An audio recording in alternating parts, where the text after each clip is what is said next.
Yeah. Yes. It is really. So,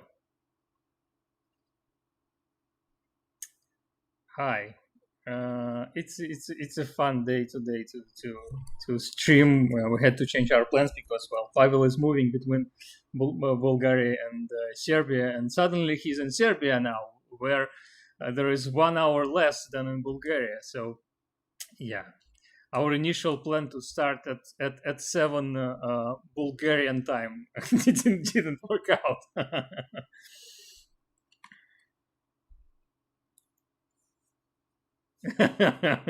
Yeah, for sure. So this is iBookBinding's live stream, and I'm Stepan. My co-host is Pavel. Today we do not have any other people on our live stream. Maybe next week we'll see. Yeah, for a change. And as usual, we invite you to leave comments. We already have a comment from Carolina Labe. Hola. on YouTube. Hola.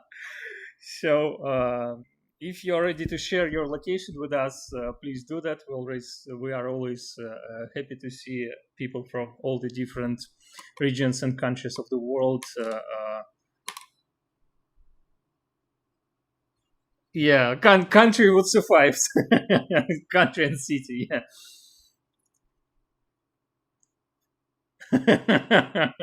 Okay. Yeah, there are a few of them. So today our main topic will be Exposition Éphémère, an exhibition that's happening on a yearly basis in Paris. And I wanted to visit it for some time already, but wasn't able to do that in the previous year. So this year was the first time I went there. And we'll talk about some other things. Pavel hasn't prepared what he wanted to prepare for today, but maybe he'll share it anyway. We'll see how it goes.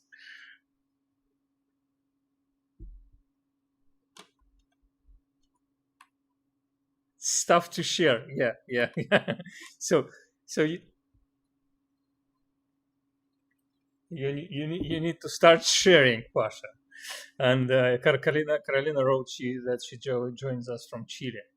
So really nice, but it's what it's really late there. I think it's 5 hours later or 6 hours later than Central Europe. So it's Chile. 6 hours. Oh, it's the evening. Sorry, I'm losing you. Today we're streaming in the evening. Yeah, for sure. So David Hennington, hi from Ottawa, Canada. So nice to have you here, and we wanted to start with some other things, some short, small things, show and tell, or something of stuff I bought recently or got recently or I don't know, made recently, and then maybe in 10 minutes or so we'll continue with the presentation of the Exposition Éphémère, and I hope it's fine with everyone. And let's begin, Pavel. What do you think about it? Let's begin with a political statement. Well, artisans have to stay away from politics, or what do they say in the United States? Like actors should keep their opinions to themselves or something. Yeah, I always was surprised by that. So, some time ago, I decided. Well, that's not a political statement yet. Just beginning of the story. Some time ago, I decided I want to go into recycling of at least some. Maybe it is political. Recycling is very political these days. I wanted to recycle at least some of the materials that I use for 3D printing, and obviously I use quite a lot of plastic, and for my tools, for tools I make for iBookBinding, and what gives me a bit of hope is that none of these tools are single use. So I know that some of my customers use these tools at least 4 or 5 years, so that's at least something. But still, when you are 3D printing, there are a lot of misprints, failed prints, a lot of material that goes into the trash bin. And I've been collecting this material for something like 3 years or something like that. And I got some equipment from a project that's called Precious Plastic, and they created several machines to reproduce old plastic, and it can be any plastic, not only PLA that I'm using for 3D prints. And one of these machines is, I think I can show it. One of these machines is that stuff with pink on the top is a shredder.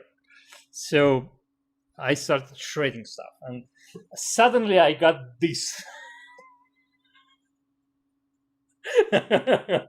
So here is my political statement of support to Ukraine.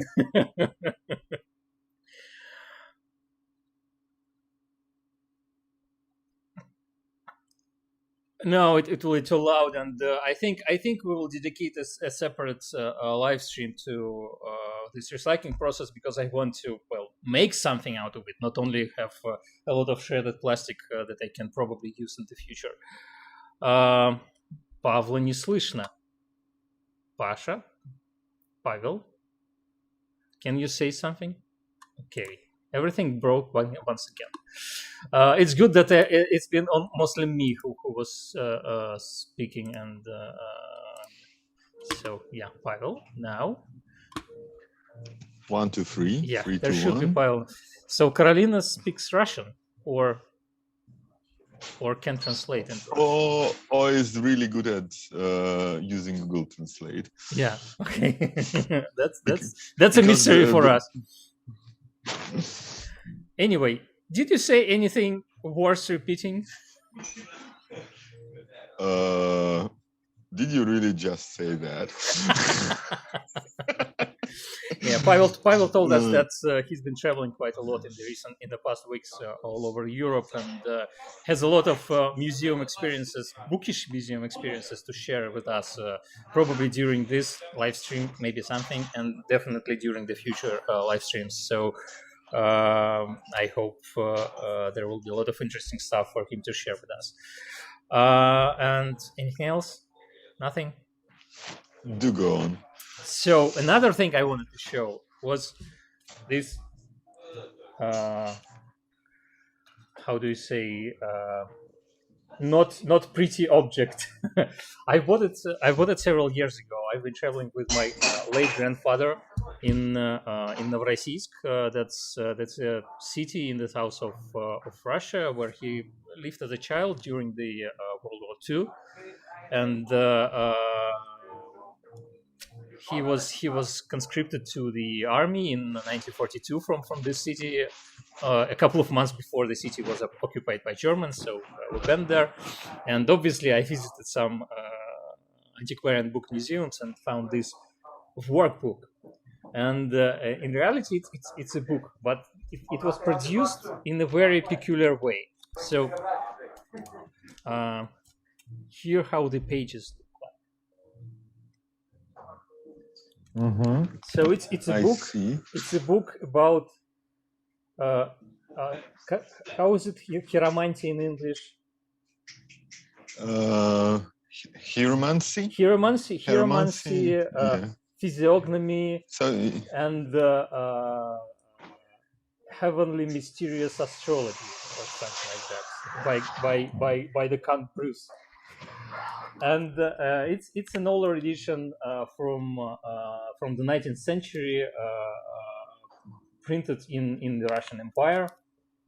And as you see, it was literally photocopied. So a person made photographs and then processed them with the photographic process. And when do you think that was done? My guess is that it's something in the 1950s, 1960s, or something like that, according to some things and some hints and some marks. And well, I do not know why they decided to use this process. It's not like this specific book was prohibited in the Soviet Union. I guess all this occult stuff was frowned upon, at least, or maybe almost prohibited. Well, but I don't think that this exactly book was prohibited.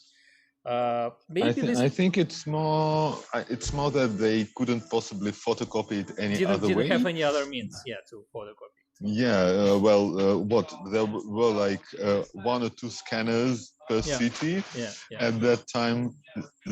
Xerox machines, So So actually, I have at home a very similar book, one of so-called samizdat's.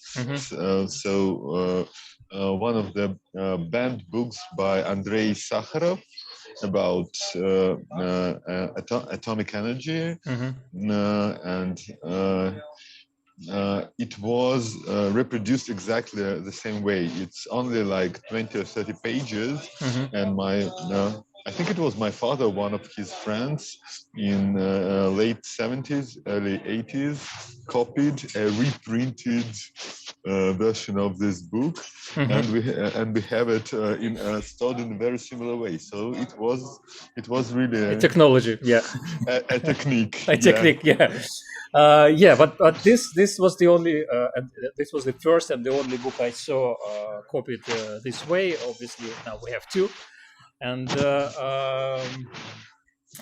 most of the samizdat books I seen before were typed on a typewriting machine, and several copies were usually made simultaneously with copying paper. How do you call it in English? I don't know. And usually the last copy was really blind, but anyway, they were cherished and bound. I have a couple of books like that, hand bound by hobbyist bookbinders, and that's something else that I cherish in my collection. So that's that. And then there were some things, Buchkunstbörse, but not Buchkunstbörse anymore. Buchambachtbörse is coming pretty soon. Book Arts, Bookcraft fair in the Netherlands is happening on the 5th and 6th of November. So it's like 3 weeks from now or something, 4 weeks from now. And I just got confirmation earlier today. Well, I'm registered as a participant for the fair, which is a happy moment. And I've been printing tools like a madman over the past few months. And this is the first time I've been taking part in this fair for 3 times since 2018, and then there were 1 or 2 years they didn't make the fair because of pandemic, and then they return. And all the previous times I was printing up until the last days, and never felt that I have enough stuff and that I'm well prepared. This time I'm already, what else can I print? And then I'm starting to print stuff that nobody will probably buy on this fair, but at least I will have it to show. Like this, I don't know how to show this large punching cradle. So it's 60 centimeters long, and it's like all other punching cradles, but it has a joint in the middle, because my printers are only 40 by 40 centimeters large, 42. So I have to print it into parts. And well, you yourself did it. I can't fit it in the I mean, you yourself have worked on books this size at least once, right? Yeah, that's true. I did not a memorial, a guest book or something. Yeah, it was approximately this size, maybe 50 centimeters high, but almost there. So yeah, it would be fun to use this tool then, but I used cardboard templates, and it works as well. And some other stuff as well. I decided to bring more paper making molds with me this year, because usually I don't bring almost any paper making molds. So this paper making mold, as you can probably see, replicates the late paper pattern, and it's like 37 by 37 centimeters large, so pretty large. And then stuff like smaller versions of the same, and I'm also printing different patterns, so like not only late paper pattern, not only wove paper pattern, but something like this with a Japanese wave or some Looks other Japanese to me. some other traditional patterns. And the size the size is traditional too, right? This is it gold? This is something like A5 thereabouts. But yeah, pretty traditional, I guess. And no, it's what's called rainbow plastic, so it changes color while it's printing. So I've been having some fun with it. Shiny and shiny, yeah, as well. So here are some announcements, and we can move forward. And we have more people. Well, both on Facebook and YouTube now. So I guess that was the right assumption to start with, other things first. Are you ready, Pavel, to see some amazing? I'm ready to be amazed. Designer bindings. I guess you will start speaking just about anything, and I will do my tech magic to switch to. Okay, but I will be mostly asking you questions, because you said it's an exhibition. It's called something ephemeral. Yeah. And is it? But now you're saying it's about fine bindings. I just assumed that it was about paper arts and prints and stuff. And now we are gonna see something made out of leather. That's surprising. There's nothing ephemeral about leather. Yeah, well, what can I say? And who holds this exhibition? Is it by some society? Yeah, you can see the logo, the huge logo on your screen right now. It's there is this association, Les Amis de la Relure Originale. Friends of Original what? Bookbinding. What is Relure? Relure is bookbinding. I'm always struggling with this word. I just cannot pronounce it correctly, and all the French people I talk to, when I say something like relure, they're like, quoi? I'm sorry. I even tried to ask people to pronounce it near me so that I can hear the aspects of the pronunciation as well. That's just me. Whatever. So yeah, there is this association. Is this exhibition still on? No, it's only one day event. So even one afternoon event. Oh, I see. And because, well, I guess one of the reasons is that the bookbinders themselves are present there at the exhibition. I guess I can.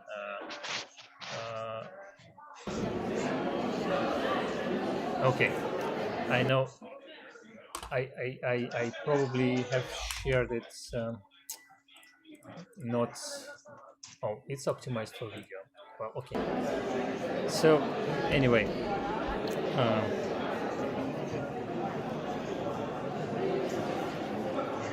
Here is okay. I will share the link to the event, to the association's website, and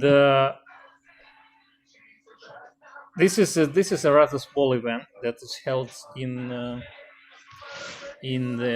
one of the rooms of the prefecture of the 6th district of Paris. and the bookbinders are present there, so they stand near their books and they talk to get to the guests of the exhibition and to the visitors of the exhibition. And I guess it's just unrealistic to think that they will do that every day for several days in a row. And the books are sort of accessible, so you will see in the photos and videos there are just open tables set up in the area in the room, and you can walk and see them really close. Almost on every table, you can see signs not to touch the items, the bindings, and there are But something at least like you won't become. But at least you won't be complaining about how difficult it was to photograph them. yeah, yeah, yeah, and there are something like 20 bookbinders taking part in this exhibition. I didn't have a chance to talk to every one of them, especially as many of them, unfortunately, speak only French. And while I can communicate in French, it takes a lot of effort for me, and I drains me quite a bit. So I took to at least some people that I know of, and made some photos and videos, and they are. We will show them to you in no particular order, that just in the order I've been making them, and maybe Pavel, you can mute yourself for a moment because it's getting louder on your side. I see.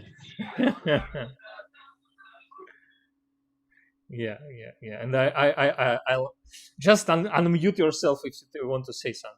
So yeah, the first one is Hélène Limousin. She's a fine bookbinder and bookbinding teacher from France, and she's been a customer of iBookBinding. She has ordered some tools in the past month, and she's teaching, so she has used the tools for her classes as well. And she told me that the experience was quite good, both with her own experience and with her students. So well, that's a good thing. And so there is a question from Carolina: is it open to the general public? Yes, the event is absolutely free. Free entrance and open entrance to everyone. So everyone who wants to visit it, just go to the prefecture of the 6th district of Paris on the day of the exhibition. Go in. Probably you should ask the person at the entrance where to go, because it's like a maze. This building, and there are some signs, but I didn't see them in the beginning, and I had to ask for directions. But yeah, then it's just you go there. Let me pick up one more thing. You get a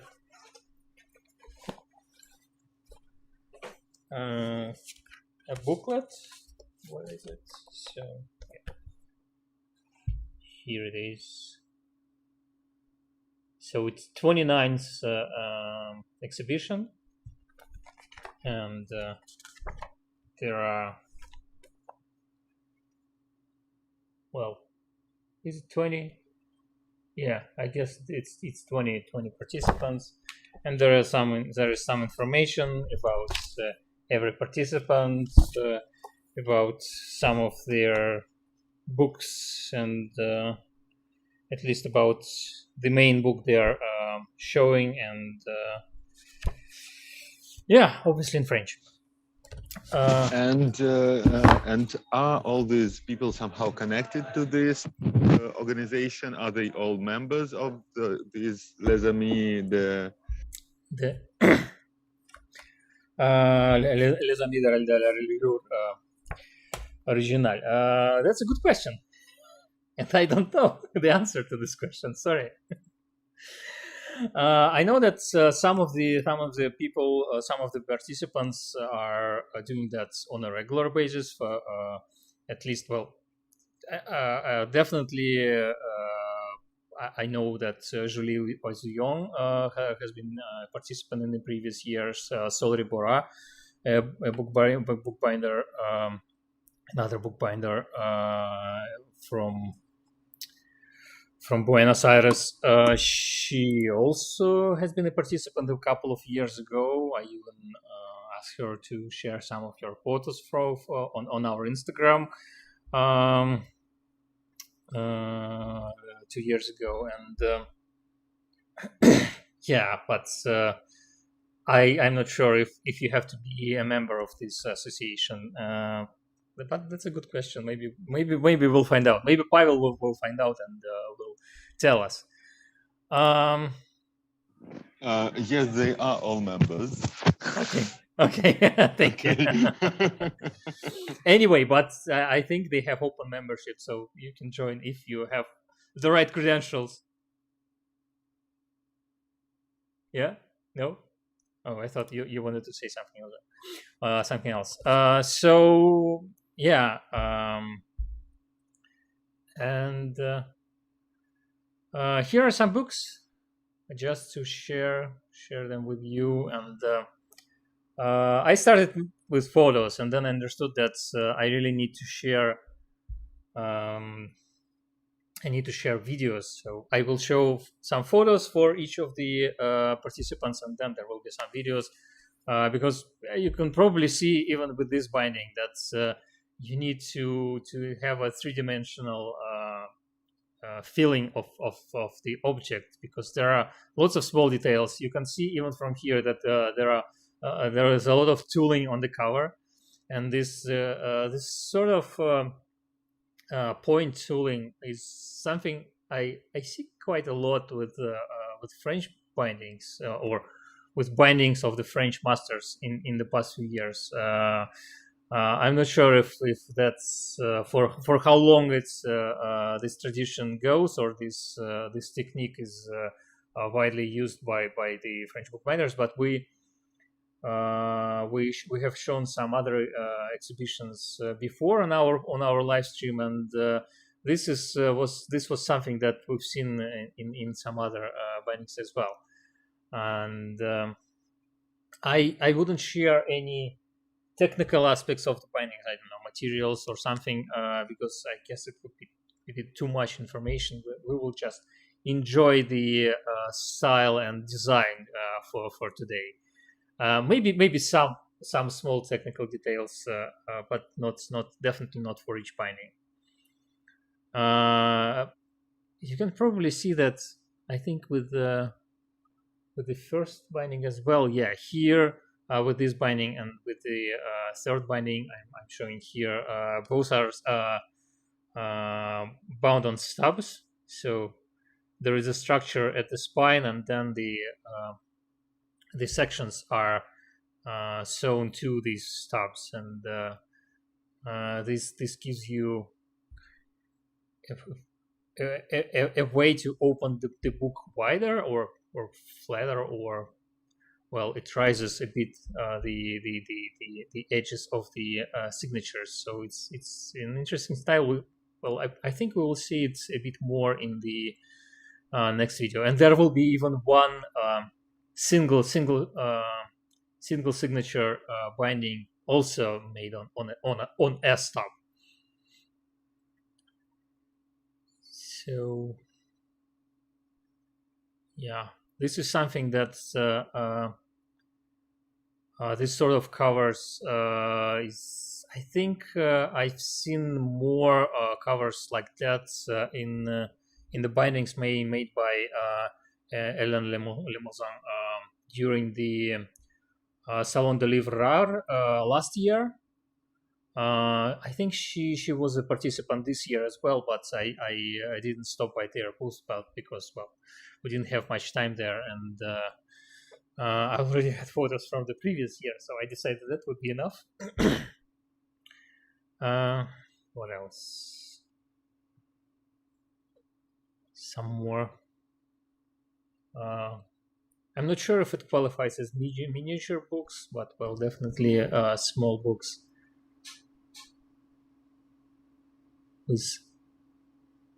Quite minimalistic decoration. Size, Yeah. what kind of size are we talking here? What kind of what? What kind of size? Because it's really hard to say from the photo. Is it a credit card size? So these last two books are sort of printed photo card size, postcard size. The first books were quite standard, so they were, I don't know, I guess something around A5 paper size. I don't have metric sizes at the moment. There were some information in the details, but well, this is a ordinary size book. Pavel, by the way, do you check the comments on Facebook? Because I wouldn't be able, I guess, to see both comments on Facebook and provide some additional information. Just not enough windows. Okay, perfect. And then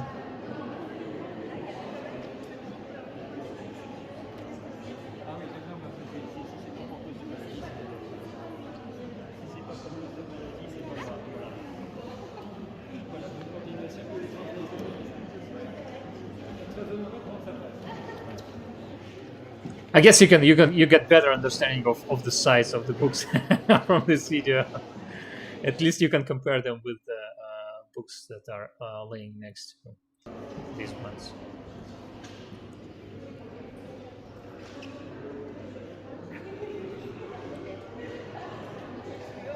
And as I mentioned, all these small points tools on the cover, like I don't know, speckles of dust or something like that. It's just a lot of work.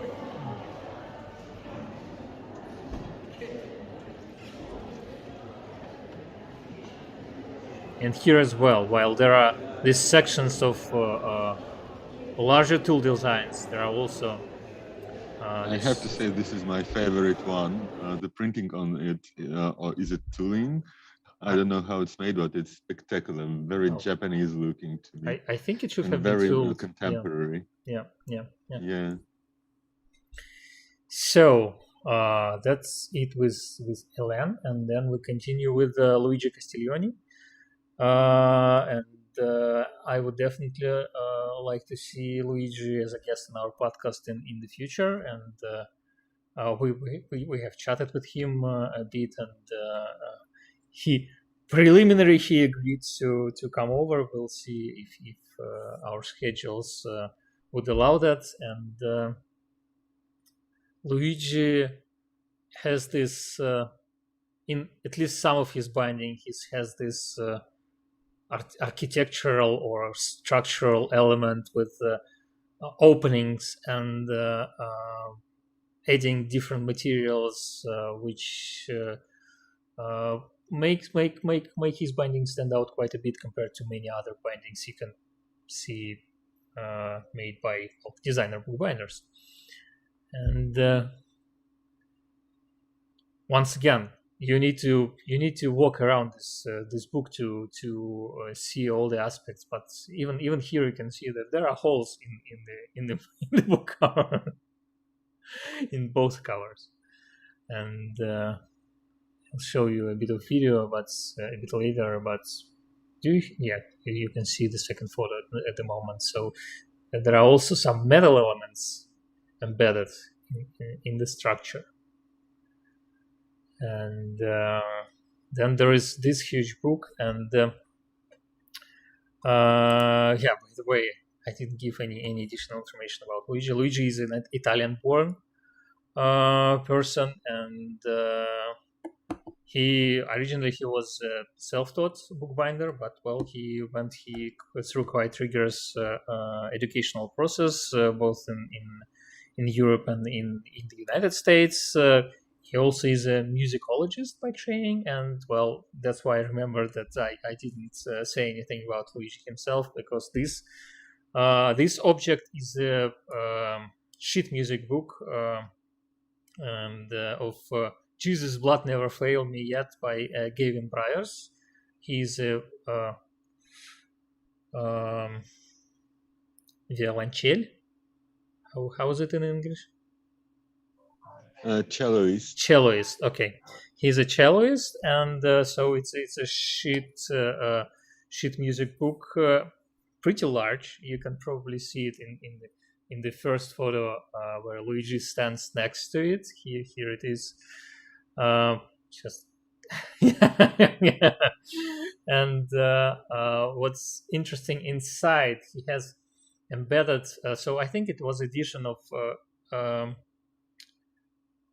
several dozen books, and in every one of them, he embedded a plate taken from printing of the sheet. So you can see on the left side on the cover, you can see this. I'll show you a close up a bit later. And what's fun, you will also see it in the video, is that it prints on the velvet side, on the other side of the end leaf, on the right part of the end leaf, and it prints correctly, obviously, because it's a printing plate. It's reversed, but when it embeds its image in the velvet side, you can read the notes there. So it's a smart idea, and that's a part of material that was used to print the book, because Luigi is also a printer. So he some of his books he produces like the full cycle. Yeah, you wanted to say something? Okay. Did you say we're gonna have him as a guest? Please. Yeah. Well, I talked to him and invited him preliminary to our podcast, and we agreed that we'll discuss the date. So I hope he will be another one. So he presented 3 bindings there on the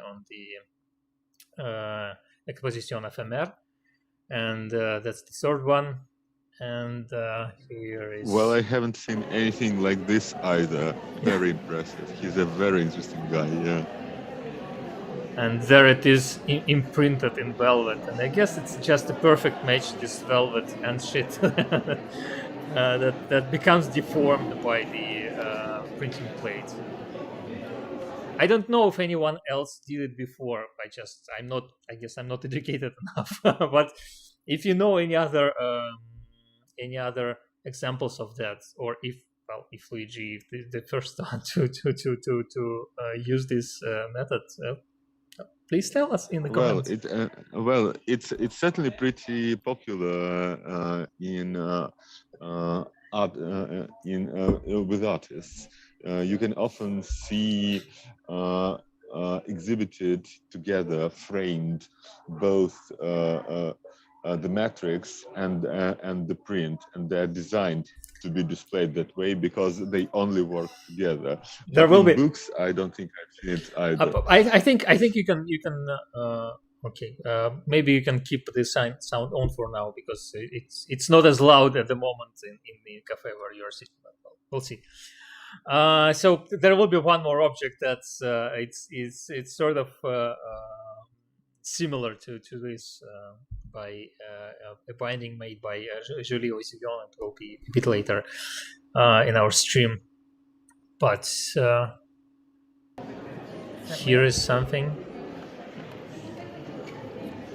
Okay. So yeah, there are parts on the flexible end sheet that nice. are connected with the book cover and create the full picture or the full design of the cover. But then when it's open, Merci. it has a lot of holes in it. And here is the third one, just a short walk around it. Yeah, did I get the inside? Yep. And also I think velvet end sheet as well, the inner.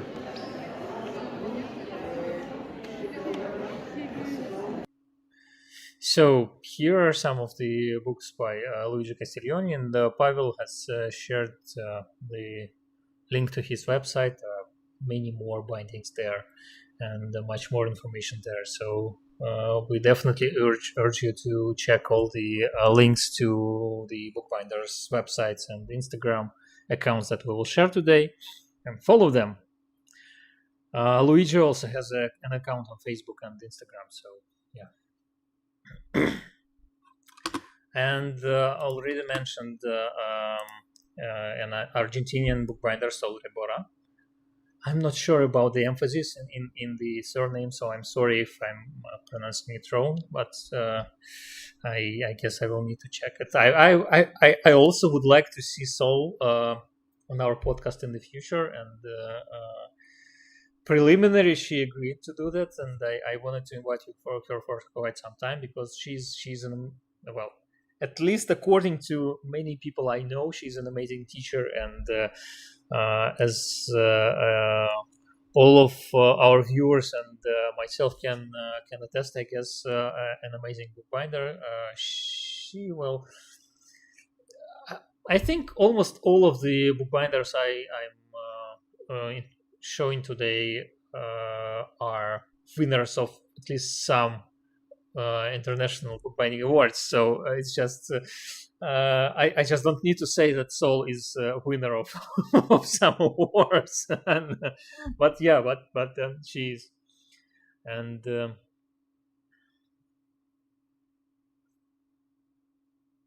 these photos definitely do not do the good job of representing the bindings, because you need to see the smallest details when you stand closer to the books. But well, a bit later there will be a close-up video, so to give you more understanding of what's happening.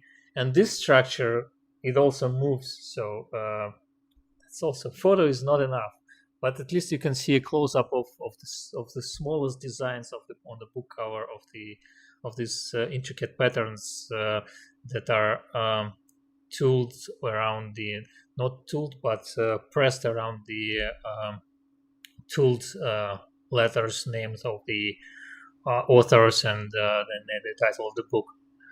And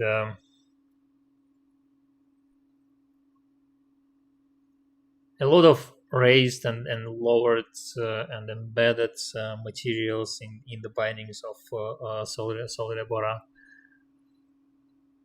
And also, by the way, this binding, this black binding, is also huge. You can see it standing near the other books, and it's like twice as high as the other books. So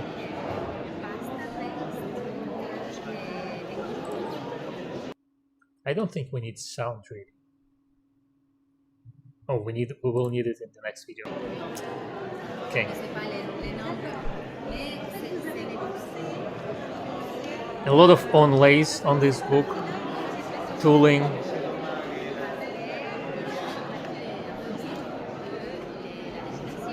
intricate designs that cover almost all the book covers.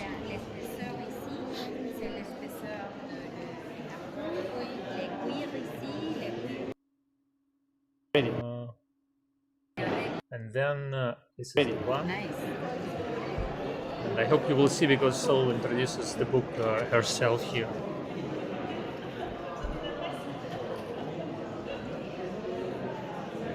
Oh, is it magnetic or? Yes. Oh, okay. It Nice. has magnets. So I'll show you a little bit here how the book moves and why it's designed for. I show you the book now. So the idea is to play with the shapes that the magnets allows you to do. Okay. This is the book.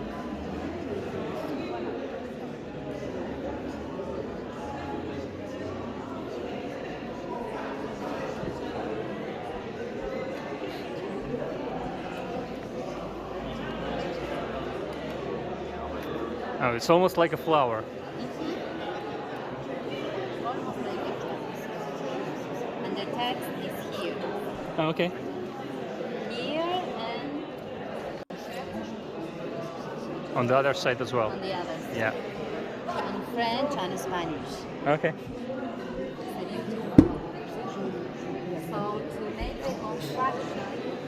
of the lacing border structure, I used reversible stab, which is this element here that can be opened with some flaps that close inside of cuts, and let me get into the sewing. So to make the construction, I use a white block, thick, with the same thickness of this, so I could put the book on the press, and then when everything was finished, I took out the white block and put the original book, because the original book won't let me put the book in the press, because it is uneven.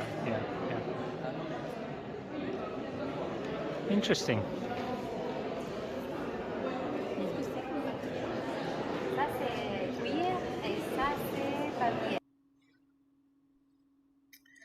So well, I can't think about of anyone other than perhaps Daniel Kelm, who could have made anything as complicated and intricate as this. This was beautiful. I'm so envious of you, I have to say. Well, we had other guests who do quite elaborate and interesting book structures. So please do not. I don't know. I mean, do not undermine other people.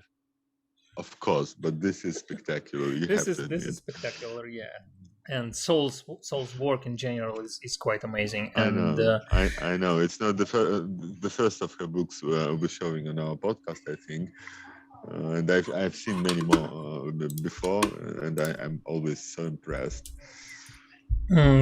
So the book itself is an artist book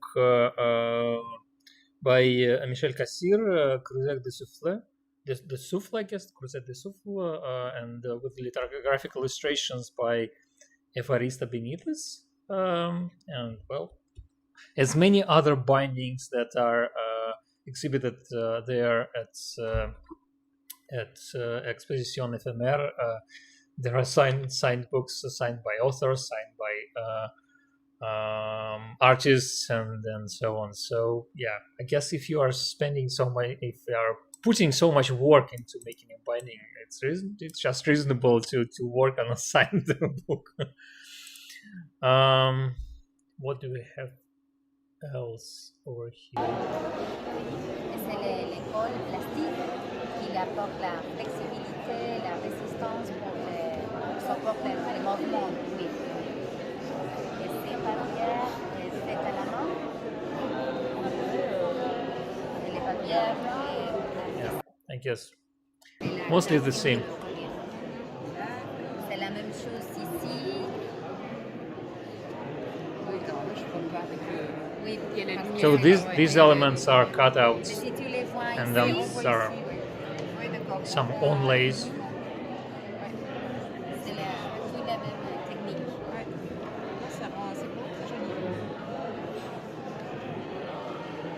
Et le cuir ensuite, le cuir était estampé à la plaque ou c'était Oui, après. un box?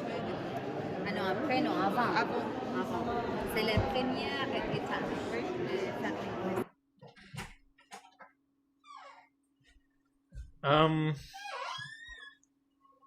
So how do you call an onlay if it is made in an inlay?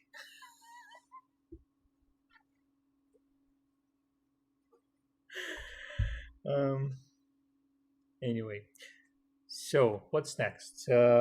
Next, Hugo Lisson.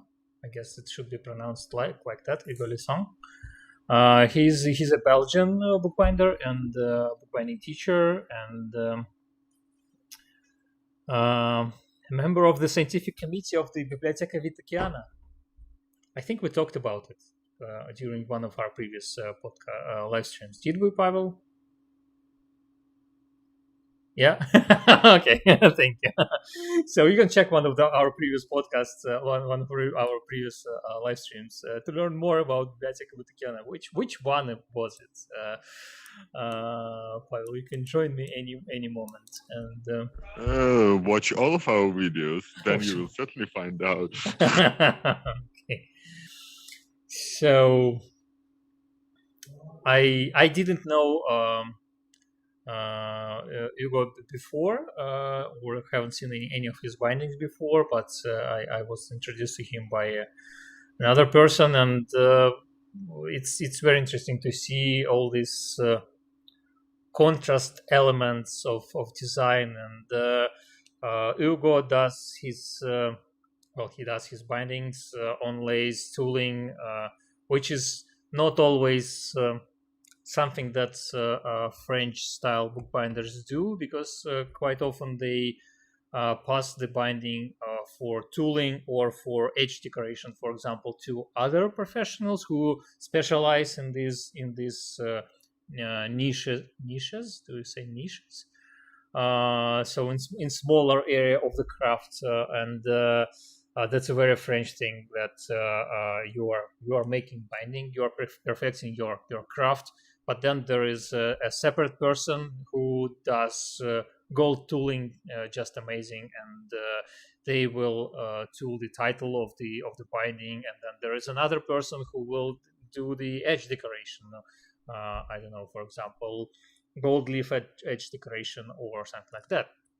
And so it's a real collaborative job, and that's an interesting approach, which I'm not a participant or a part of, I guess, because with my bindings I always did everything by myself. But I guess we discussed this with Peter Gerety some time ago. If you have to do everything, you definitely cannot be perfect in every single process. So you have to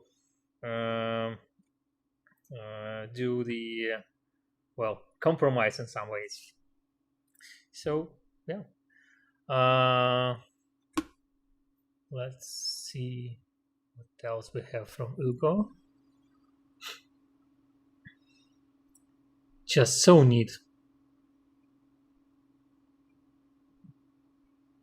Pavel, what do you think about the designs?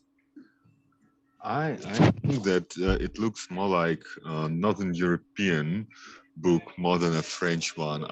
If I didn't know better, I'd say it was Dutch. It's so or Danish. It's so precise. In certain respects, it reminds me of the work of Ingvar, not in terms of design, but in how neat everything is. You mean Inger? Inge Duvak. Yeah, Inger Duvak. Inge Duvak, yeah. But in terms of design, it's very much in the tradition of Dutch bookbinding post-war. So I wonder what his tastes and interests are. Very non-French. Maybe I just don't know enough about French. He's Belgian. Design, yeah. So makes sense. Yeah. But what I think you can keep the mic on, because it's not as loud now on your side. Well, for now, every now and then, very loud. Then music starts to play. Then you will switch it off. But anyway, we talked about this minimalistic approach with Kathy Abbott on our podcast a couple of years ago, and it's absolutely different type of minimalism, but what you can see in her bindings and in works of Hugo Lisson. That's interesting to see all these different approaches and ways to share your designers' ideas.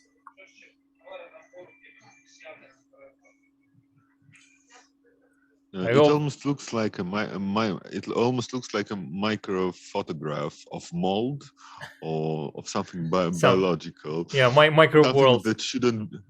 Something that shouldn't be on a book. I mean. I think I also wanted to say a couple of words about some of these close-up photos. If you can see, if you can see near the spine, you can see these five bumps, little bumps in the groove of the book cover. No, not really. just smaller points. You should. Well, you are watching on the phone, so it's too small. Oh yeah. No, I can see what you mean. So it's sewn on cords. Yeah, it's a marker that the binding was sewn on cords. It's a French binding, French style binding, and there are definitely ways to try to hide these elements better. There are definitely ways to fake these, well, not elements, but yeah, that's a result of the technology of the technique. And well, if you want to fake a French binding, you can definitely do that with this, knowing that there should be these small bumps from cords. But anyway, that's a nice detail to see that it is really a French binding, and well, I guess that's one of the reasons people do not hide it, because they sometimes even decorate these areas with some additional tooling or something to sort of make additional accents around the cords. And in this case, if it wasn't for details like that, you'd from a distance you wouldn't even be able to say that it's handmade. It's so pristine that it needs those marks of a hand. Yeah. And there should be a short video, just yeah, walk around.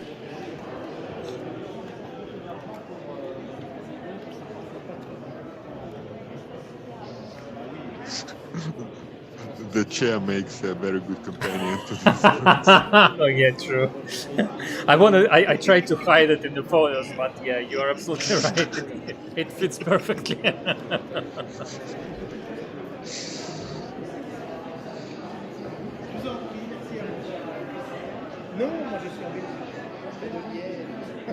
Here are the bumps a bit more visible with a close-up.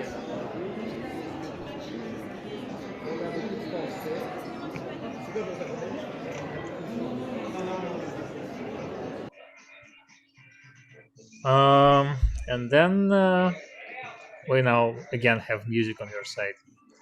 And then we have Julie Ozillon. She was a guest on the French version of our podcast, which is sort of not yet really launched, but we have published one episode with Julie, and we have a second that still needs some post-production or post-processing or something, and we really hope to publish it at some moment. And Julie is a French bookbinder, and she developed her own style of bookbinding, which is called origata binding, which is binding on piano. Oh my god, I'm blanking. Piano hinge binding, a variation of piano hinge binding. And we talked about piano hinge binding. Well, obviously with Julie on the podcast, and Pavel, I guess he will share the link to our podcast episode. It's in French, but there are English subtitles there, so you can watch it definitely, even if you don't speak French. We also talked about piano hinge bindings with Ben Elbel a couple of years ago. And there is a link, Pavel, in the same file, just below the text. Okay, anyway, and let's see some of her bindings. As you can probably guess, Julie likes to use a lot of different colors in her bindings, and most of the elements are decorated by Julie herself. So it's not just some paste papers or colored leathers she took and used for her bindings. She decorates them on her own.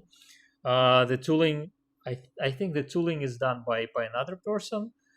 I'm not sure who is it, but well, you can definitely find this information on Julie's website. And there is a tutorial you can order from Julie. It's both in French and English, and I even have a signed copy. Lucky me. Then there is Venice profile there on this binding, and there will be a video where Julie opens it, and that's something I wanted to mention, Pavel. So the greenish binding on the left, and the portfolio made for the plate on the top, in the middle top. It's the same plate that was used to create the decoration for the cover of this binding. So they also go in pairs.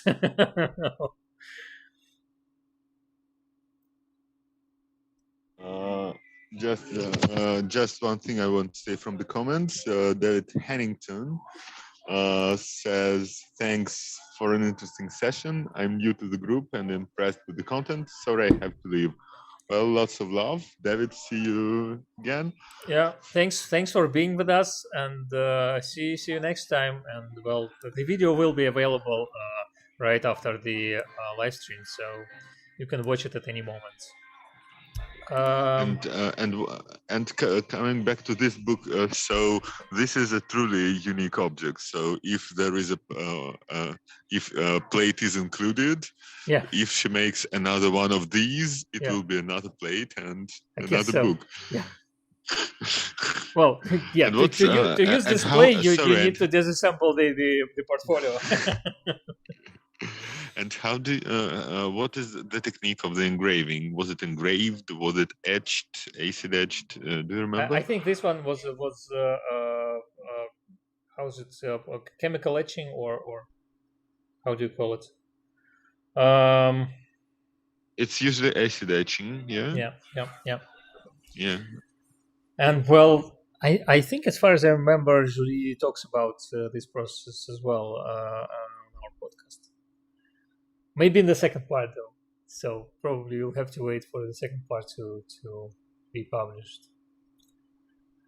And in some of the close-ups, you can see these elements of the piano hinge structure. So there are sort of holes in the hinge of the book cover, and then there are elements that are covering the hinge. So you do not really see the metal rod that is inserted inside or any other metal elements, because all of them are covered with leather or other materials that are used in the binding. The only place you can see the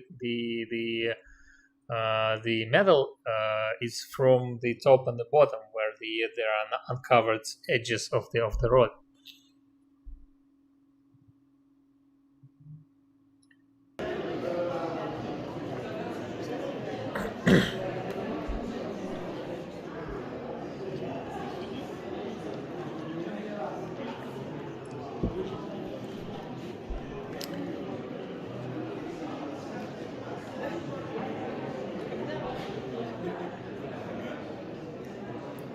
I love the rainbow colored binding.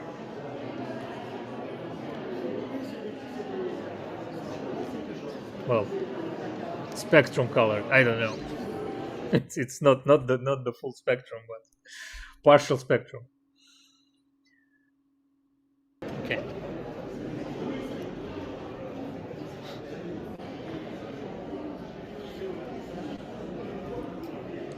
So gilded edges.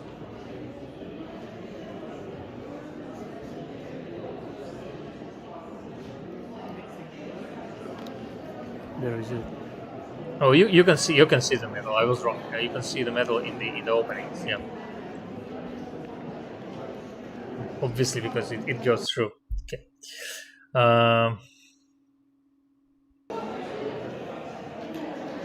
And here is this one with the plate printed cover. Okay. Yep.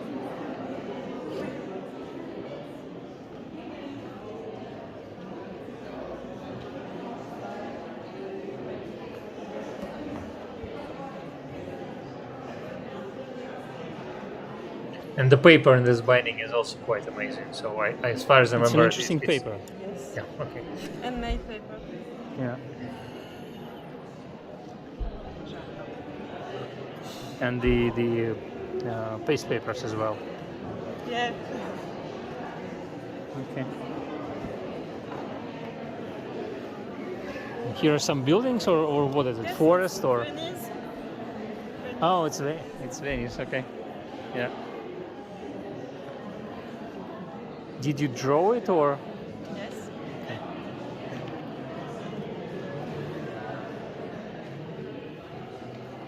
And inside. Yeah. Intense. Yes.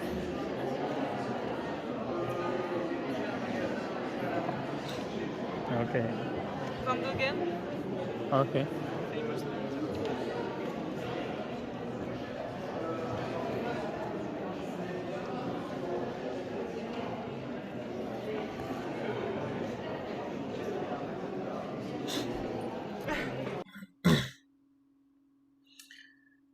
Um.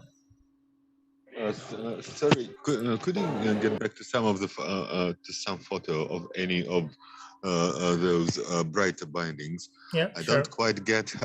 Do explain to me again how is it made and why are there slits? I don't think I quite understand. Or So- are they not slits? Do you remember how the piano hinge is made? So there are Yes. sequential parts of the hinge. One part is, well, or a door hinge, but piano hinge just has more parts compared to a door. And then there is a rod One that to the goes left, through. left, Yeah, one yeah, to the right, yeah. one to the left, one to the right. Yeah. Well, some of the hinges may be missing once again, like with the door, and then you can in these situations you can see the rod. But for more information, you definitely have to go to Julie's website. Okay.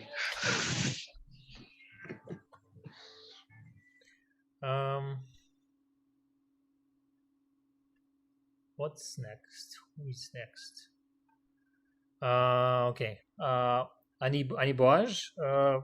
Well, she's guess one of the matriarchs of the modern French bookbinding scene, and I was specifically told by Julie to go and check Annie's bindings, and well, many thanks to Julie for telling me to do that, because I didn't plan to go to this part.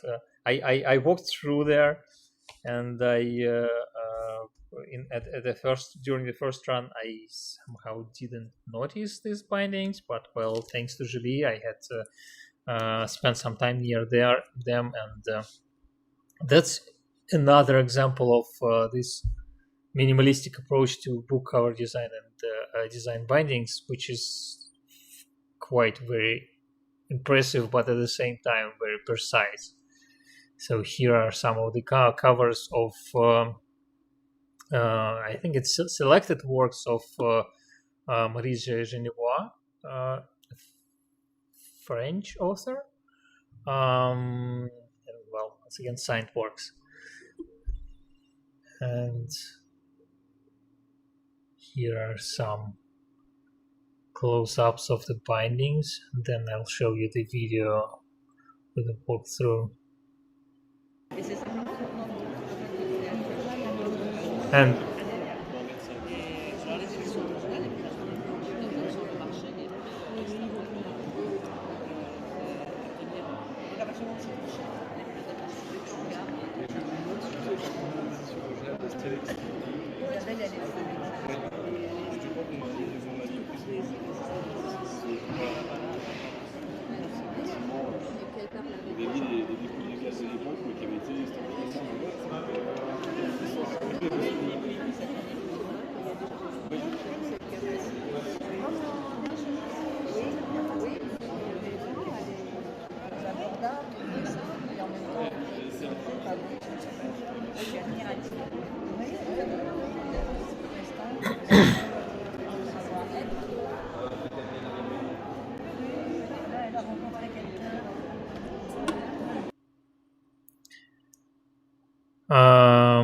unfortunately, I have to say this is a very French-looking thing. I was thinking what it reminds me of, and there was this movement, especially associated with Pierre Soulages, who painted black on black on black, and yet you could tell what he was doing because he was playing with light and texture. And here it is much less straightforward, much more modernist. Like it clearly hacks back to earlier 20th century, but it's very much about that. Again, very, very, very interesting. And you're right. The very first phrase you find when you Google Annie Bourges is "La grande dame de la revue française." So she's clearly the great. Yeah, unfortunately, I asked her, and she doesn't have Instagram, and I'm not sure if she has a website because, well, at least I wasn't able to find it, and I guess Pavel also wasn't able to find a website to share with you. But anyway, if you Google Annie Bourges, you'll find more examples of her work, and she has worked for 30 years or something. So yeah, it's a long bookbinding career.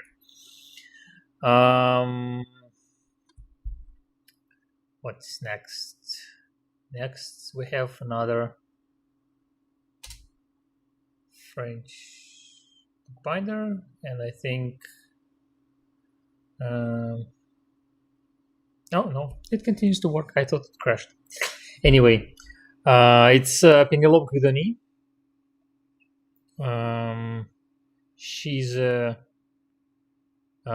another person I would like to have on our podcast in the future, but I haven't talked to Pénélope about this yet, so we'll have to send her a message. She is there a larger view of the table. I guess I'll start with the video because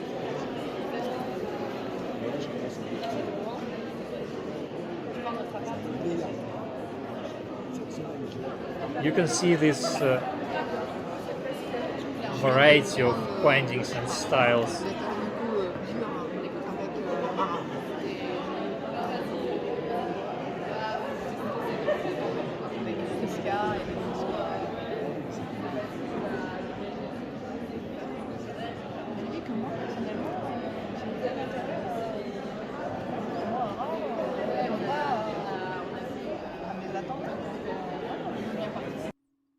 And then there is this, the same book, just a bit closer, and I think it was printed with leaves, with real leaves. Well, I know for sure that some people do that, but well, the patterns are too random and too lifelike to be, etched plates or something like that. But who knows? I should have asked her. Maybe we should ask her if she agrees to come over to our podcast, to our live stream. And then there is this.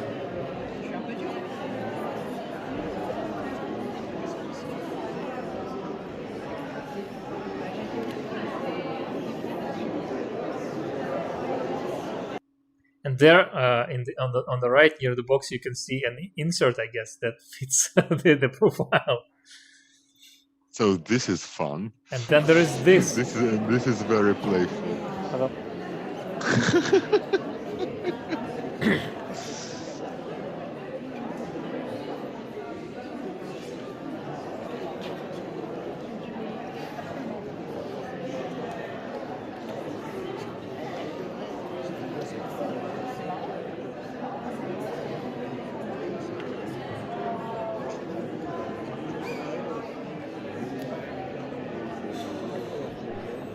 And we can see the leaflet over there, Pénélope Guidoni, 10 ans de relure. So obviously, she has at least a 10-year long career in bookbinding. And but originally she studied economics.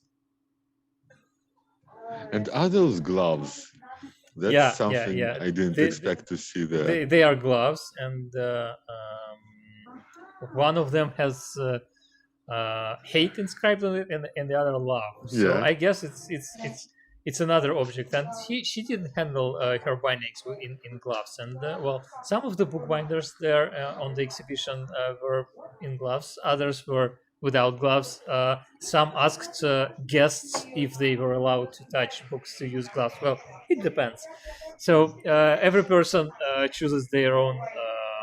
And then it's not a controlled environment, really. You do not know what these visitors touched before they came to the book exhibition. So I guess that's the situation where the use of gloves is justified.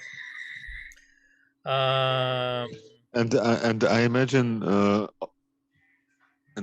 all those eyes would just think about how they would have moved if you handled it and read from it in front of your child. Not that he would listen, but he would certainly be quiet. So the book with eyes is Fables by Aesop. Is it Aesop? Aesop. Yeah, because in different languages he's pronounced so differently. It's really hard to follow. Illustrated by Hervé Diderot. It's a French artist. He's French artist, yeah. Hervé, not Hervé Diderot. And well, he's all about mouths and eyes in his art, so that's what is represented on the book cover as well. We have a comment from Dmitry Metelets.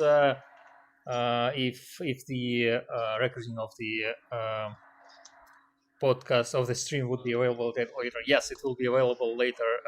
Да, запись будет доступна сразу после завершения нашего стрима.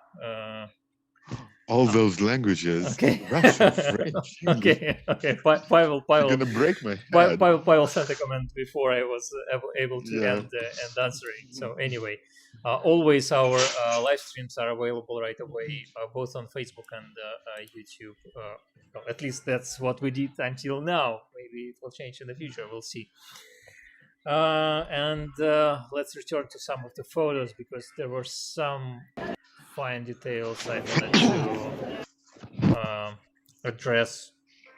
So this is, as far as I remember, the spine is snake leather, and in the close-ups you can see the pattern, and I think the other part is probably fish leather, but anyways, so it's not your standard animal leather.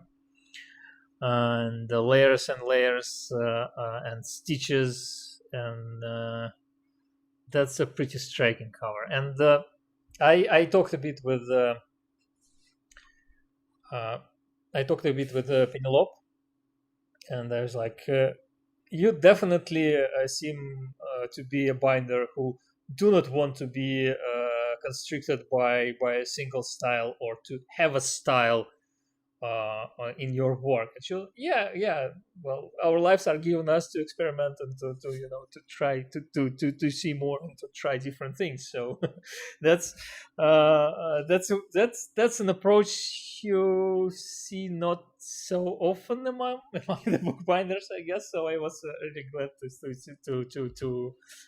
see Penelope's work and to talk to her a bit. And if you read her biography, she traveled all over the world, worked in different places, studied, and so I guess her bindings in some way resemble her life and her approach to life. So another interesting meeting, and as I said, I hope we'll have Penelope on our live stream in some not very distant future. I will definitely send her a message. And the last part, the last bookbinder there in the middle, Marina Mongan. She is originally from Laos, and well, she's a French bookbinder now living in Paris, working and living in Paris for quite a few years already. And I unfortunately I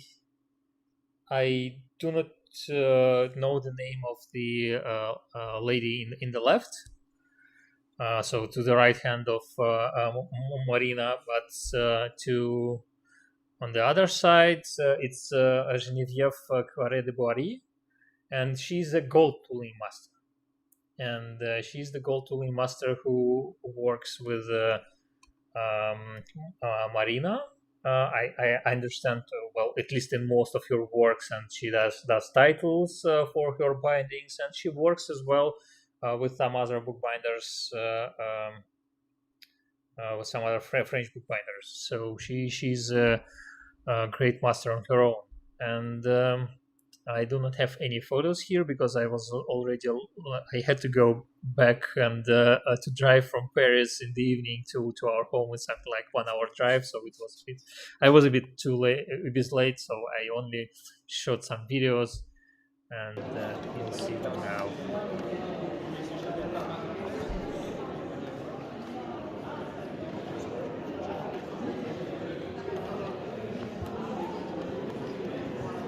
Also, all these small tooled points.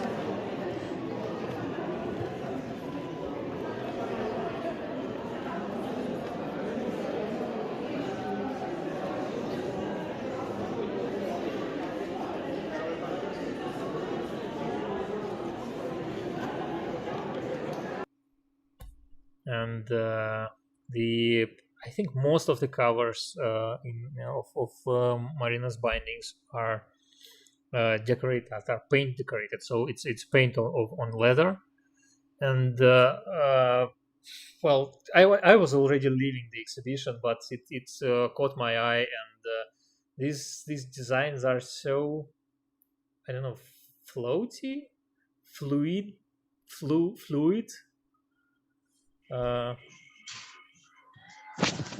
It certainly looks like watercolor. I didn't even know you could do watercolor on leather. That doesn't seem straightforward. Yeah, exactly. And I don't know why it doesn't want to go full screen. Yeah? No? What's happening? I think the file broke. Okay, let's try the next one. Oh, this is better. So here are some laser cut elements as well. More painted covers. And this is almost like smoke or something like that. So it's so tender. I wonder if it could be a lithograph. Then you could paint in this style, not directly, but on the matrix. Well, as far as I understand, these designs were painted on leathers, already on leather. But yeah, it looks pretty amazing. And then tooled by 𝒆𝒊𝒔. Do we have one more video, or that's it? No, that's it from my collection. And I guess we wouldn't proceed with Pavel's part of the talk today, because it's already almost an hour and a half, and that's our standard format for the live stream. So today was mostly I was talking. like a couple of weeks ago it was Pavel mostly talking for the duration of our live stream, and today it's me. We do like to talk, don't we? So anyway, not many questions today, but maybe next time when we have guests and people want to ask questions, for proper bookbinders to address questions to proper bookbinders, not to us, or whatever. And as usual, please check the links in the description. Please check the link to Patreon.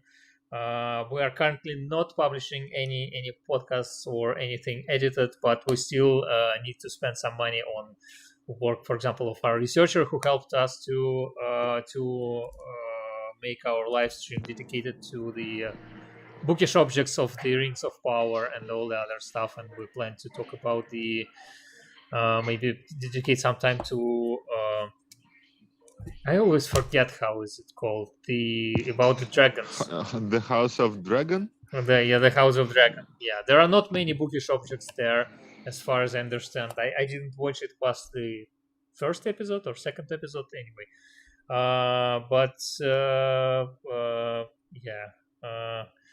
Дмитрий Метелица, спасибо за то, что вы делаете. Thank you for what you are doing. I'm losing my mind. For what you... yeah, seriously, Stepa, thank you for this. It was really spectacular, and the further on it went, the more envious I got. You got to meet all those masters who are they are all clearly like masters of less than a half from all the participants of this exhibition. So there were other impressive bindings there. I didn't make any photos and didn't make any videos of other bindings just because I didn't have any more time. I've spent there something like 2 hours, and I really had to go home, and I was already tired because at least with several bookbinders I had to speak French, as I mentioned before, and after I have to talk French for half an hour with somebody, I have to lie down and sleep for an hour or something like that. It's like a workout for me. So it was a great experience, and Carolina Labbe, very nice, очень хорошо, спасибо. Thank you for being with us today, and we hope to see you next time. As I mentioned, subscribe, like the video. Oh, we wanted to mention that we started our TikTok account. I absolutely forgot about it. I wanted to start with it. It will be I guess a boomer TikTok account. Yeah, the link is in the description. We'll share some parts of our more graphic and visual parts of our videos, live streams, talks, and all that stuff. Maybe some bloopers. We'll see how it goes. Some parts, some videos from production, and from crushing plastic tools with my shredder. So maybe there will be some fun there. Dmitry Metelica writes, "I'm a bookbinder too." Okay, nice to. We kind of guessed. Yeah. And anything on Facebook? No, not. So again. Did I forget to mention something? Yeah, Patreon. We have it. Give us money. Give us money. We have a Discord. We have a Discord. Yeah. And there is some communities, some nice group of 70 or 50 people. There is Mikhail Podorozhensky on Facebook. Pavel Stepan, hi. I'm glad that you continue doing this stuff. And Mikhail was our editor for a year or something, for quite a long time in the very beginning of our podcast, after I understood that I actually met him once. I don't know. I don't remember if I told you this story. It was really strange because he recognized me first from my voice after listening to it for tens and tens of hours. And it was a bit weird. Yeah, I can only imagine. Thanks everyone. See you next time. Next week we'll have a guest, but even if we want, we have a lot of stuff to discuss from Pavel's recent visits to different museums in Germany, Serbia, Bulgaria, France. I'm not sure about France. No, you didn't visit any museums in France. Yeah, I only had days. How dare you? Well, I did go to Saint-Chapelle. Okay. Does that count? Okay. Anyway, thank you, Pavel, for keeping me company today, and thanks everyone. See you next time. We'll stay for 30 seconds or something like that while the stream traffic drops, but that's probably